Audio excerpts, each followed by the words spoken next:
Welcome to Omni View, episode 59, Balanced News Perspectives. Today is May 24th, 2026. Here's the news, the perspectives, and the questions worth asking. Looking back at 5 episodes from 2026-05-18 to 2026-05-24, the stories that mattered, what we learned, and what to watch next. This past week centered on diplomatic pressure, military signaling, and shipping concerns across 2 main regions. In the Middle East, repeated U.S. statements about deadlines mixed with calls for agreement on nuclear issues and waterway access. Meanwhile, separate developments unfolded along NATO's eastern flank involving joint exercises. Beginning with the Middle East thread, the United States issued a public warning tied to stalled negotiations and regional incidents. Outlets such as the Daily Mail and Al Jazeera presented the post as a clear escalation in pressure from Washington.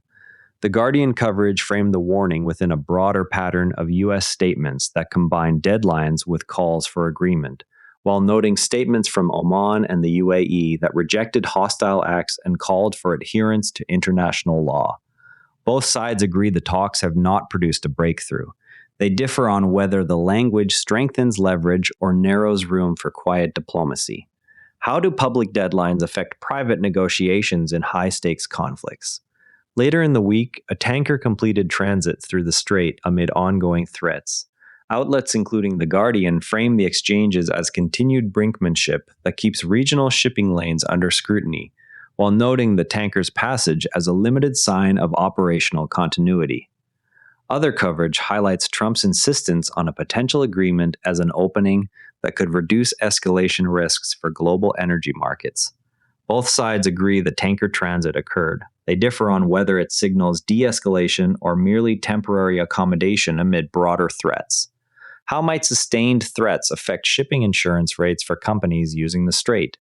Officials then released a map asserting authority over the strait. BBC reporting frames the announcement as a direct assertion of authority that could complicate navigation for international vessels. Some analysts see it as leverage in broader diplomatic talks, while others view it as an escalation that heightens uncertainty for energy markets.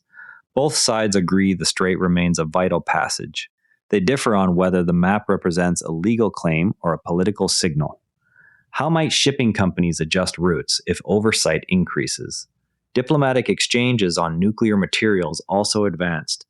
U.S. officials framed the exchanges as evidence that diplomacy can still deliver results after months of fighting, while Iranian statements emphasize the need to protect national sovereignty over nuclear materials.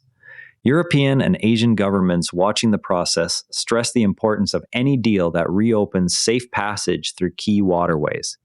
Markets have reacted with falling oil prices on hopes of reduced disruption, though analysts note that unresolved issues could quickly reverse those gains. What specific concessions would allow both sides to claim success? Turning to developments along NATO's eastern flank, joint nuclear drills took place during the same period. Outlets such as The Guardian framed the drills as a direct response to intensified cross-border strikes, emphasizing the risk of miscalculation during an already fragile period. Russian state-aligned reporting tends to present the exercises as standard defensive preparedness rather than escalation. European governments calling the meeting appear to view it as a necessary step to maintain international oversight and prevent further deterioration along NATO's eastern flank. What signals do joint nuclear drills send during active conflicts?